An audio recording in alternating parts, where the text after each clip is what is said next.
ሰላም ተመልካቾቼ እንዴት ናችሁ? ዛሬም ከነገና ተመልሻለሁ። በጣም አሪፍ የሚባሉ የስፖርት መረጃዎችን ይዤላችሁ መጥቻለሁ። በተለይ ከአርሰናል ቤት አሪፍ የሚባሉ የዝውውር ጉዳዮችን ለማንሳት እንሞክራለን። አርሰናል በዚህ በክረምት የዝውውር መስኮት እንዴት እየተንቀሳቀሰ ነው የሚሉትን ጉዳዮች ለማንሳት እንሞክራለን። የስፖርት ቤተሰቦች ለቻናሉ አዲስ ከሆኑ ሰብስክራይብ ማድረግ የቻናላችን ቤተሰብ ነው። ዶር ምልክቷን ደግሞ ተጭነው ሁሌም የሚለቀቁትን የአርሰናልን ብቻ መረጃዎች በዚህ አርሰናል ደጋፊዎች ቻናላችን ማግኘት ይችላሉ። ቀጥታ ወደ መረጃዎች ያልፋል።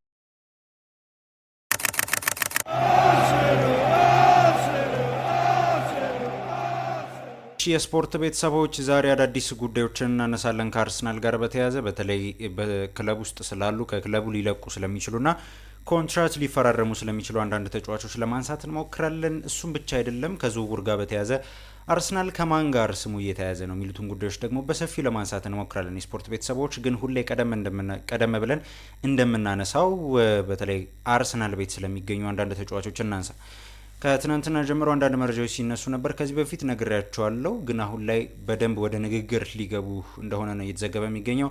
አርሰናል ትሮሳርድን ኮንትራት እስከ 2029 ድረስ ለማራዘም ንግግር እያደረገ ነው ተብሏል እና በተጨማሪም ለማርቲኔሊ ደግሞ ትልቅ የዝውውር ጥያቄ ከቀረበላቸው እሱን ለመሸጥ ዝግጁ መሆናቸው ነው እየተዘገበ የሚገኘው። እነዚህ ሁለት ተጫዋቾች በአርሰናል ቤት በተጠናቀቀ የውድድር ዓመት በተለይ ብዙ ስቴብል ያልሆነ አመት ነው ያሳለፉት። አሴ ክለብ አርሰናል ስቴብል ያልሆነ አመት ነበር ያሳለፈው። በጉዳት ብዙ የታመሰበት ደግሞም በጉዳትም ብቻ አይደለም በቀይ ካርዶች ምክንያት ደግሞ አንዳንድ ውጤቶችን ያጣበት ኢንኮንሲስተንት ሆኖ ያለፈበት አመት ነበር ለአርሰናል እና ለእነዚህ ተጫዋቾችም ደግሞ ትንሽ ከባድ ነበር። ምናልባት ሊያንድሮ ትሮሳርድ ትንሽ የተሻለ ሳይሆን አይቀርም ከጋብሪኤል ማርቲኔሊ።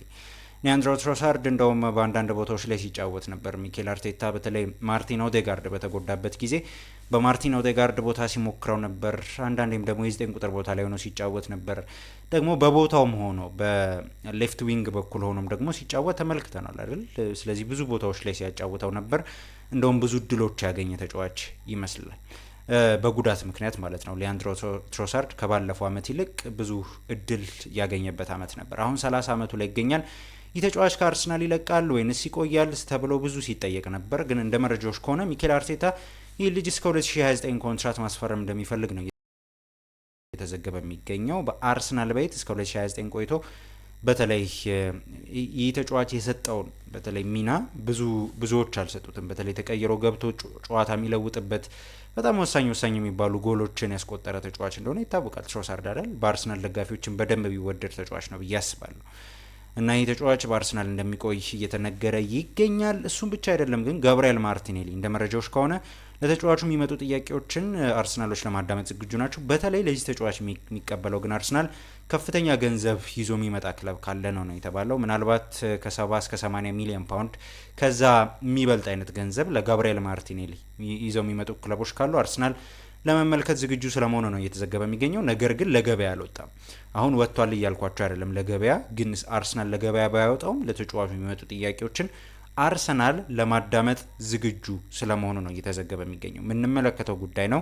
ቀላል የዝውውር ጉዳይ አይደለም። እስካሁን ድረስ ፈላጊው ማን እንደሆነ በግልጽ አልታወቀም። ምናልባት ከስፔን አካባቢ እነ ባርሴሎና ይባላል፣ ግን ሲሪየስ የሆነ ነገር የለም በዛ ቦታ ላይ። ምናልባት ከመጡ የምንመለከተው ጉዳይ ነው።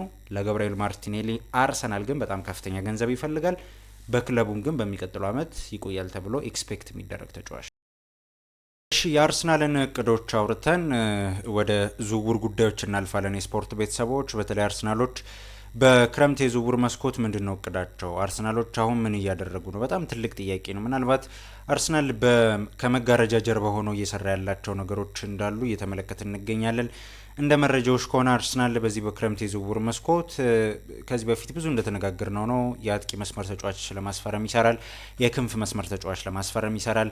ካስፈለገ ተከላካይ ሊጨምር ይችላል እና ግብ ጠባቂ ደግሞ ወሳኝ ነው። ሁለተኛ ግብ ጠባቂ አሁን ኔቶ ስለለቀቀ የክለቡ ግብ ጠባቂ አሁን ራያ ነው እና የእሱ ተፎካካሪ የሚሆን ምናልባት እንደ ራምስዴል የሚያክል አይነት ተጫዋች የለውም አርሰናል እና ማስፈረም አለበት። አሪፍ የሚባል ግብ ጠባቂ ከራያ ጋር የሚፎካከርም ባይሆን ለሌሎች ደግሞ ካፕ ምናምን ውድድሮች ላይ የሚያጫውተው ግብ ጠባቂ ይፈልጋል።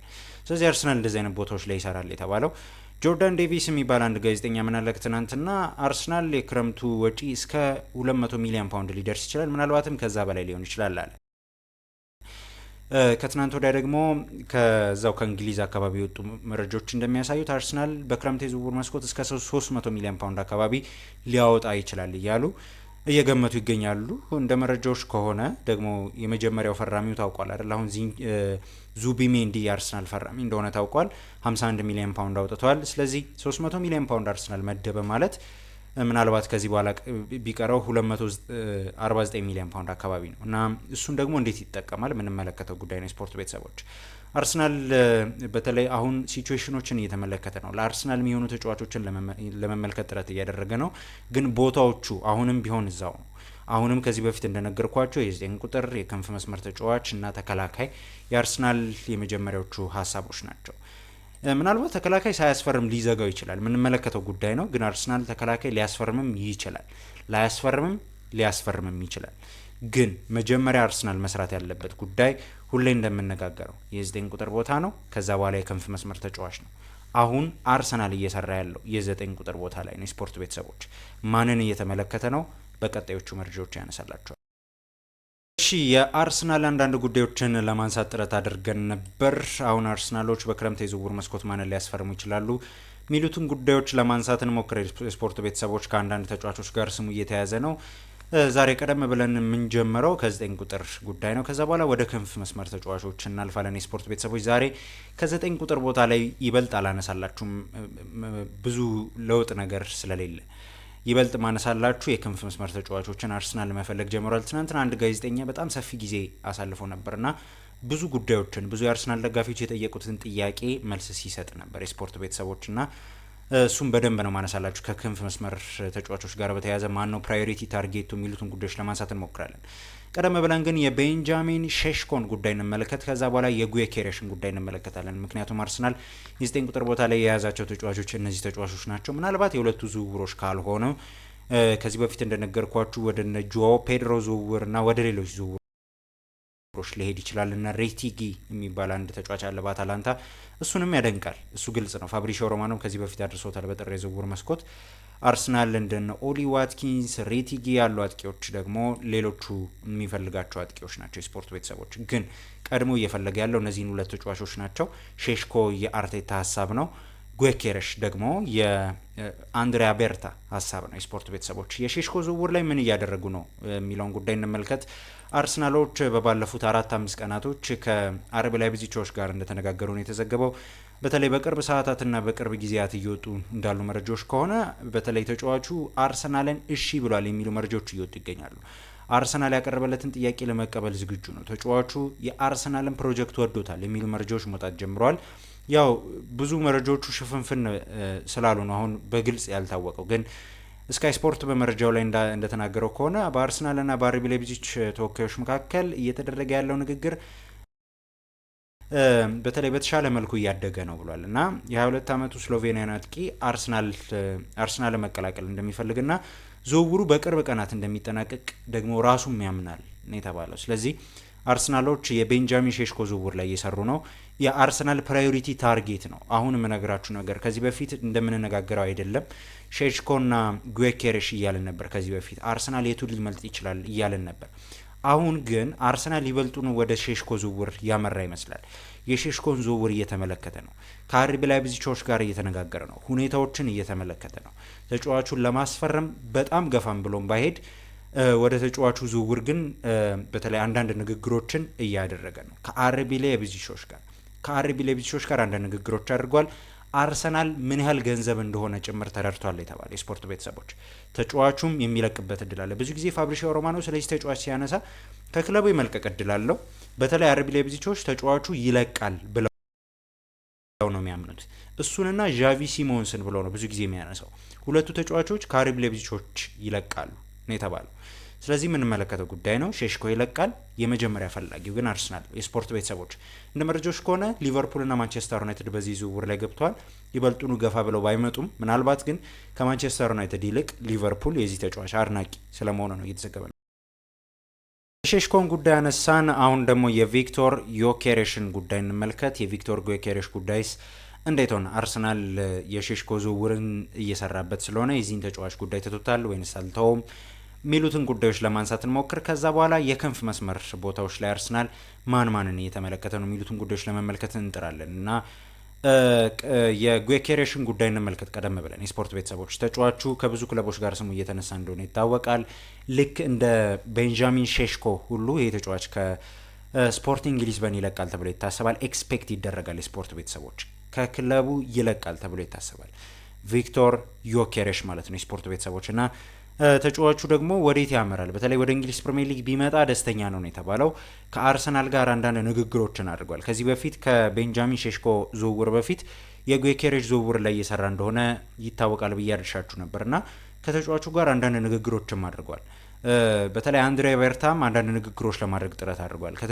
ከተጫዋቹ ወኪል ጋር ጭምር ንግግር ተደርጓል። የስፖርት ቤተሰቦች ልክ እንደ ቤንጃሚን ሼሽኮ አሁን አርሰናል የቤንጃሚን ሼሽኮ ዝውውር ላይ እንዳልኳችሁ ሲቹዌሽኑን ለመመልከትና ደግሞ አርቢ ላይፕዚጎች ምን ሪኳየር ያደርጋሉ እዚህ ተጫዋች ዝውውር የሚሉትን ጉዳዮች ለመመልከት ጥረት እያደረገ እንደሆነ ነግሬያቸዋለሁ። ልክ እንደዛ ሁሉ የጉኬሬሽንም ዝውውር አርሰናል አድርጓል። የጉኬሬሽንም ጉዳይ መመልከትም ብቻ ሳይሆን ጠይቋል። የስፖርት ቤተሰቦች ምን ያህል ገንዘብ እንደሚጠይቁ ጭምር ጠይቋል። በጣም ከፍተኛ ገንዘብም ባይሆን እስከ 70 ሚሊዮን ዩሮ አካባቢ ለተጫዋች ያስወጣዋል። ከቤንጃሚን ሼሽኮ ዝውውር በጣም ያነሰ እንደሆነ ነው የተዘገበው። በገንዘብ ደረጃ ብዙ ዘጋቢዎች እንደሚሉት አርሰናል በተለይ ከፍተኛ ገንዘብ ሊያወጣ ይችላል። የ9 ቁጥር ቦታ ላይ ከምንም ቦታዎች ላይ የአጥቂ ቦታ ላይ አርሰናል ከፍተኛ ገንዘብ የማውጣት እድል ሊኖረው ይችላል። የስፖርት ቤተሰቦች ምንመለከተው ጉዳይ ነው። የጉኬሬሽ ዝውውር ላይ እየሰራ አይደለም። አሁን አርሰናል እየሰራ ያለው የቤንጃሚን ሼሽኮ ዝውውር ላይ ነው። የቤንጃሚን ሼሽኮን ዝውውር እየተመለከተ ነው። የጉኬሬሽ ዝውውር ላይ ግን ሁለተኛ ሀሳቡ ነው። ምናልባት የቤንጃሚን ሼሽኮ ዝውውር የማይሳካ ከሆነ የቤንጃሚን ሼሽኮ ዝውውር የማይሆን ከሆነ የጉኬሬሽ ዝውውር ላይ ይመለሱበታል። የስፖርት ቤተሰቦች ከትናንትና ጀምሮ አንዳንድ መረጃዎች ሲወጡ ነበር ከጉኬሬሽ ጋር በተያያዘ የዚህ ተጫዋች ፈላጊ ሆኖ አርሰናል ማንቸስተር ዩናይትድ ብቅ ብሏል ማለት ጀምረዋል። በተለይ ይህ ተጫዋች ወደ ማንቸስተር ዩናይትድ ላሄድ ይችላል የሚሉ መረጃዎች ሲወጡ ነበር። ምክንያቱም ተጫዋቹ በሻምፒዮንስ ሊግ መጫወት ስለሚፈልግ። ግን ከትናንትና ጀምሮ ሲወጡ እንደነበሩ መረጃዎች ይህ ተጫዋች ማንቸስተር ዩናይትዶች ሻምፒዮንስ ሊግ እንኳን ባይሳተፉ የማንቸስተር ዩናይትድን ጥያቄ ይቀበላል የተባለው ቪክቶር ዮኬሬሽን ይፈልጋል ደግሞ ማንቸስተር ዩናይትድ። ስለዚህ አርሰናል ፉክክር አለበት ወደ ዮኬሬሽ ዝውውር ቢመለስ። ግን አርሰናል ፕራዮሪቲ ታርጌቱ ሼሽኮ ነው። ከዛ በኋላ ምናልባት የሚመለስ ከሆነ ትልቅ ፉክክር ከማንቸስተር ዩናይትድ ይጠብቀዋል። ሩበን አሞሪም ከእንደገና ከቪክቶር ዮኬሬሽ ጋር መስራት ይፈልጋል። ስለዚህ ደግሞ ሌሎች ዝውውሮች አሉበት ማንቸስተር ዩናይትድ ምቦይሞን እያለ ነው። ስለዚህ የምቦይሞ ዝውውርን ካጠናቀቀ በኋላ ከዛ በኋላ ነው የ9 ቁጥር ቦታን የሚያስበው። ዮኬሬሽ ደግሞ ሀሳቡ ነው የዮኬሬሽ ዝውውር ላይ ይሰራል። ስለዚህ አርሰናል ትልቅ ፉክክር በዮኬሬሽ ዝውውር ይጠብቀዋል። እሺ የስፖርት ቤተሰቦች አሁን ደግሞ ወደ ክንፍ መስመር ተጫዋቾች እንለፍ ማለት ነው። የክንፍ መስመር ተጫዋቾች አርሰናል ፍላጎቱ ማን ላይ ነው የሚሉትን ጉዳዮች ለማንሳት እንሞክረና የዛሬ መረጃችንን እናበቃለን ማለት ነው። ቀደም ብለን የሮድሪጎን ጉዳይ እናንሳ የስፖርት ቤተሰቦች። ምክንያቱም የአርሰናል የክንፍ መስመር ቦታ ላይ ፕራዮሪቲ ታርጌቱ ነው ይህ ተጫዋች። ትናንትና በጣም ሰፊ ጊዜ ነበር ሃንድ ኦፍ አርሰናል የሚባል አንድ ዘጋቢ ያለ በጣም ቅርብ የሚባል ይባላል ስለ አርሰናል ሲዘግብ ደግሞ በጣም ጥሩ የሚባል ታማኝ የሚባል ጋዜጠኛ እንደሆነ ይታሰባል። እና ትናንትና በጣም ሰፊ ጊዜ እያሳለፈ ነበር። አርሰናል ምን እየሰራ ነው የሚሉትን ጉዳዮች ለማንሳት ሞክሮ ነበር። ስለ ሮድሪጎም ደግሞ ብዙ ጉዳዮች ሲያነሳ ነበር። የአርሰናል የመጀመሪያ ፍላጎት ሮድሪጎ ነው፣ ክንፍ ቦታ ላይ ነው የተባለው። ደግሞ ትናንትና በጣም ጥሩ መረጃ ለአርሰናል ወጥቷል። ጥሩ መረጃ ምንድን ነው ካላችሁኝ፣ አርሰናል የትኛውም ተፎካካሪ እንኳን ቢመጣ ለተጫዋቹ ለመፎካከር ዝግጁ ነው። ከፍተኛ ገንዘብ ይዞ ደግሞ ከማድሪድ ጋር ለመደራደር ዝግጁ ነው የተባለው። ተጫዋቹን ያደንቀዋል ሚኬል አርቴታ። ሮድሪጎ በጣም ምርጥ ተጫዋች እንደሆነ ያስባል የተባለው ልክ እንደ ኦዚል ዝውውር ሁሉ ነው ያለው። ትናንትና ሃንድ ኦፍ አርሰናል ላይ የሚዘግበው ጋዜጠኛ እንደተናገረው ከሆነ ልክ እንደ ኦዚል ዝውውር የመጨረሻዎቹ ሰዓታት ላይ ሊመጣ ይችላል ወደዚህ ዝውውር ነው የተባለው። የሮድሪጎ ዝውውር ላይ የመጨረሻዎቹ ሰዓታት ላይ ሊሳተፍ ይችላል ያለው እና ሮድሪጎ ግን አሁን ቀደም ብሎ ከማድሪድ ጋር መጨረስ ያለበት ነገር አለ። ከዣቪ አሎንሶ ጋር አንዳንድ ንግግሮች ያደርጋል። ዣቪ አሎንሶ እፈልግሃለሁ ካለው ምናልባት እሱም ደግሞ በክለቡ መቆየት እፈልጋለሁ ካለ በክለቡ ይቆያል። የአርሰናል ፍላጎት ወደ ሌላ ተጫዋቾች ይሄዳል። ግን ተጫዋቹ ከማድሪድ የሚለቅ ከሆነ አርሰናል ሲቹዌሽኑን እየተመለከተ ነው። ባይዘው ይህንን ሲቹዌሽን እየተመለከተ ነው። ይህ ተጫዋች በማድሪድ የማይቆይ ከሆነ ዣቪ አሎንሶ ምናልባት እፈልግሃለሁ ሊለውም ይችላል። ተጫዋቹ ግን መቆየት አልፈልግም እንኳን ቢል ማድሪድ መሸጥ ይፈልጋል። የዛን ሰዓት አርሰናል በዝውውሩ አንደኛ ፈላጊ ሆኖ ብቅ ይላል የተባለው። ብዙ ፈላጊዎች አሉት። አርሰናል ከፍተኛ ገንዘብ ይዞ ይመጣል ተብሎ ይጠብቃል። ለሮድሪጎ ዝውውር ከፍተኛ ገንዘብ ደግሞ ይጠይቃሉ ሪያል ማድሪዶች። ከ80 እስከ 100 ሚሊዮን ፓውንድ አካባቢ ለተጫዋቹ ይጠይቃሉ። ስለዚህ ከፍተኛ ገንዘብ ነው። የስፖርት ቤተሰቦች ቀላል ዝውውር አይደለም፣ ከፍተኛ ገንዘብ የሚጠየቅበት ዝውውር ነው። ግን አርሰናል እንደ መረጃዎች ከሆነ ለዚህ ተጫዋች የሚከፈለውን ያክል ገንዘብ ከፍሎ ማስፈረም ይፈልጋል። ስለዚህ የምንመለከተው ጉዳይ ነው። ግን ሁሌ የምምላችሁ መጀመሪያ አርሰናል ሲቹዌሽኑ መመልከት አለበት። መጀመሪያ አርሰናል የዚህ ተጫዋች ጉዳይ ከሪያል ማድሪድ ጋር እንዴት ይሆናል የሚለው ጉዳይ በጣም አሳሳቢ ነው። ተጫዋቹ ቆያለው ካለ በዛው ክለብ ይቆያል። ግን እለቃለው ካለ አርሰናል ፈላጊ ነው። የስፖርት ቤተሰቦች ብዙ ፈላጊዎች አሉት። አርሰናል ብቻ አይደለም። ቼልሲ፣ ማንቸስተር ሲቲ፣ ሌሎችም ክለቦች ብዙ ክለቦች የሮድሪጎ አድናቂዎች ናቸው። አርሰናልም አድናቂ ነው። ግን ፕራዮሪቲ ታርጌቱም ነው ደግሞ ገፋ ብሎ መምጣት ይፈልጋል። ሃንድ ኦፍ አርሰናል ሲዘግብ የነበረው በጣም ጥሩ የሚባል መረጃ ነበር ለአርሰናል እና የመጀመሪያው ፍላጎት ሮድሪጎ ነው። የሮድሪጎ ጉዳይ የማይሆን ከሆነ ብቻ ወደ ሌሎች ዝውውሮች ይሄዳል ያለው። ስለዚህ የምንመለከተው ጉዳይ እሺ፣ ወደ ሌሎች የዝውውር ጉዳዮች እንለፍ። አርሰናል በክንፍ መስመር ቦታ ላይ ማንን ለማስፈረም አስቧል ሚሉትን ጉዳዮች ስናነሳ የዚህን ተጫዋችም ጉዳይ እናነሳለን። ያው ሞርጋን ሮጀርስ ባይዘው በብዙ ቦታዎች ላይ መጫወት ይችላል። በጣም የሚወደድለት አንድ ነገር ሞርጋን ሮጀርስ በ5 የሚያክሉ ቦታዎች ላይ መጫወት ይችላል። ከአርሰናል አንጻር ነው የምነግራቸው ይህንን። በግራም በቀኝም በሌፍት ዊንግም በራይት ዊንግም በሳካም በማርቲኔሊም ሲያስፈልግ ደግሞ አሁን ዴክላን ራይስ በሚጫወትበት የ8 ቁጥር ቦታ ላይ እና ማርቲን ኦዴጋርድ በሚጫወትበት የ10 ቁጥር ቦታ ላይ ሲያስፈልግ ደግሞ እንደ ፎልስ ናይን ሆኖ አስቶን ቪላንም ያገለገለበት ጨዋታዎች አሉ። ስለዚህ ወደ 5 የሚያክሉ ቦታዎች ላይ መጫወት የሚችል ተጫዋችን ፈልጓል ነው እየተባለ የሚገኘው። አርሰናል ባይዘዌ በዚህ በክረምት የዝውውር መስኮት የክንፍ መስመር ተጫዋች ለማስፈረም ጥረት ስለሚያደርግ ብዙ ሲቹዌሽኖችን እየተመለከተ ነው። ከዚህ በፊት ብዙ የክንፍ መስመር ተጫዋቾችን ስም አንስቼላችኋለሁ። ባይኖ ጊተንስ አንዱ ስም ነው። ሉክማን ሌላኛው ስም ነው። ሴሜኔዮ ሌላኛው ስም ነው። ሊያኦ ሌላኛው ስም ነው። አሁን ደግሞ ይህ ተጫዋች ሞርጋን ሮጀርስ የስፖርት ቤተሰቦች አርሰናል ባለፈው ሳምንት ስለ ሞርጋን ሮጀርስ ዝውውር ከአስቶን ቪላ ጋር ንግግር አድርጓል ያለው ትናንትና ቻርሊ ጎርደን እና ሊቨርፑል ሌላኛው የሮጀርስ ፈላጊ ነው እና ቢሆንም ግን አስቶን ቪላ ከተጫዋቹ ትልቅ ገንዘብ ማግኘት እንደሚፈልግ ነው የተዘገበው። እንደ መረጃዎች ከሆነ አስቶን ቪላ ከ70 ሚሊዮን ፓውንድ በላይ ይጠይቃል የተባለው ለሞርጋን ሮጀርስ። ጥሩ የሚባል ድሪብለር ተጫዋች እንደሆነ ይታወቃል። ስታቱም በጣም ይደንቃል። በአስቶን ቪላ ቤት ጥሩ የሚባል ስታት ያለው ተጫዋች ነው። ደግሞ ያው ፕሪሚየር ሊግ ይከብደዋል ብዬ አላስብም። ምክንያቱም በአስቶን ቪላ ተመልክተነዋል። በአስቶን ቪላ ምን አይነት ስራዎችን መስራት እንደሚችል ተመልክተናል። በተለይ በእነዚህ 2 ዓመታት ውስጥ በአስቶን ቪላ ቤት የሰራውን ተመልክተናል ይሄ ተጫዋች እና ጥሩ ተጫዋች ነው። ሞርጋን ሮጀርስ የአርሰናል ተፈላጊ ነው። የስፖርት ቤተሰቦች አርሰናል ከተመለከታቸው ተጫዋቾች መካከል አንዱ ሞርጋን ሮጀርስ ነው። እንዳልኳችሁ ነው ፕራዮሪቲ ታርጌቱ ሮድሪጎ ነው። ልክ አጥቂ ቦታ ላይ ፕራዮሪቲ ታርጌቱ ጊዮኬሬሽና ሼሽኮ ናቸው እንደምንለው፣ የክንፍ መስመር ቦታ ላይ ደግሞ የመጀመሪያው ፕራዮሪቲ ታርጌቱ ሮድሪጎ ነው። የሮድሪጎ ጉዳይ የማይሆን ከሆነ ግን የዚህ ተጫዋች ጉዳይ አለ። ሴሜኒዮ አለ። መረጃዎች እንደሚጠቁሙት እንደውም ወደ ሴሜኒዮ ዝውውር አርሰናል የሚያደላ ይመስላል። የሴሜኒዮን ጉዳይ ተመልክቷል። 60 ሚሊዮን ፓውንድ ይጠራበታል። ስለዚህ ወደዛም ዝውውር ሊያመራ ይችላል። የስፖርት ቤተሰቦች ቀላል ዝውውሮች አይደሉም አርሰናል እየተጋፈጠ ያለው። ሮጀርስ አንዱ ተፈላጊ ነው። ሮጀርስ በአርሰናል የታደነው ተጫዋች ነው። የስፖርት ቤተሰቦች ደግሞ ይህ ተጫዋች እንዳልኳችሁ ነው። በባለፈው ሳምንት ቻርሊ ጎርደን እንደዘገበው ከሆነ አንዳንድ ንግግሮች አድርጓል። አርሰናል አንዳንድ ንግግሮችን ለማድረግ ጥረት አድርጓል። ስለ ሲቹዌሽኑ ለመጠየቅ ጥረት አድርጓል። የብዙ ተጫዋቾችን ሲቹዌሽን እየጠየቀ ነው። የሮጀርስንም ጉዳይ ጠይቋል። ምንመለከተ ጉዳይ ነው። ግን የአርሰናል ደጋፊዎች ምን ታስባላችሁ በሮጀርስ ዝውውር ላይ? ሮጀርስ ወደ አርሰናል ቢመጣ ጥሩ ነው ብላችሁ ታስባላችሁ? ኮሜንት ላይ ሀሳባችሁን በሰፊው አንድ አጠር ያለ ጉዳይ ላንሳላችሁና ላብቃ የዛሬ መረጃዬን ማለት ነው። የስፖርት ቤተሰቦች ከትናንትና ምሽት ጀምሮ አንዳንድ መረጃዎች ሲወጡ ነበር።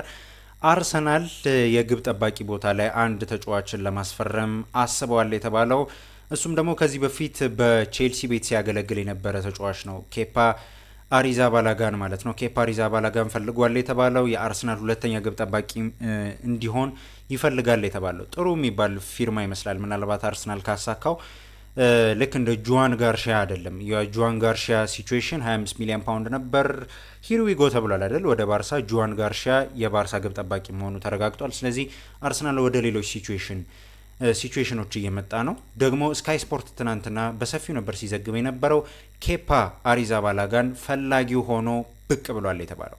ለኬፓ አርሰናል ይህንን ግብ ጠባቂ ከፈለገ 5 ሚሊዮን ፓውንድ ብቻ ነው የሚጠየቀው ነው የተባለው። ቼልሲዎች ይህንን ገንዘብ ይፈልጋሉ። 5 ሚሊዮን ፓውንድ የሚከፈላቸው ከሆነ ተጫዋቹ ለመልቀቅ ዝግጁ ናቸው ነው የተባለው። ተጫዋቹ በውሰት ውል በቦርንማውዝ እየተጫወተ ይገኛል። በጣም ጥሩ የሚባል ግብ ጠባቂ እንደሆነ ይታወቃል። ምናልባት ለአንዳንድ የካፕ ጨዋታዎችን ብቻ ሳይሆን ለሻምፒዮንስ ሊግም ቢሆን ፔናልቲ ላይ ደግሞ ጥሩ የሚባል ግብ ጠባቂም እንደሆነ ይታወቃል። ጥሩ የሚባል ግብ ጠባቂ ነው። በጣም ጥሩ የሚባል ግብ ጠባቂ እንደሆነ ይታወቃል። ኬፓ አሪዛባላጋ እና አርሰናል መመልከት ጀምሯል የተባለው ከጁዋን ጋርሺያ በኋላ የኬፓን ሲቹዌሽን መመልከት ጀምሯል። 5 ሚሊዮን ፓውንድ ብቻ ነው የሚፈልገው። አርሰናል ይህንን ገንዘብ የሚከፍል ከሆነ የአርሰናል ሁለተኛ ግብ ጠባቂ ይሆናል ተብሎ ይታሰባል። ኬፓ አሪዛባላጋ ያን ያህል ከባድ የሚባል ሲቹዌሽን አይደለም። ብዙ ፈላጊዎች ስለሌሉት አርሰናል የኬፓን ዝውውር ለማጠናቀቅ ይሰራል ተብሎ ይታሰባል። ስካይ ስፖርት በዘገባው ላይ እንደተናገረው ከሆነ ይህንን ግብ ጠባቂ ፈልገዋል። አሁን አርሰናል በግብ ጠባቂ ሲቹዌሽን ላይ የተመለከተው አንዱ ግብ ጠባቂ ነው።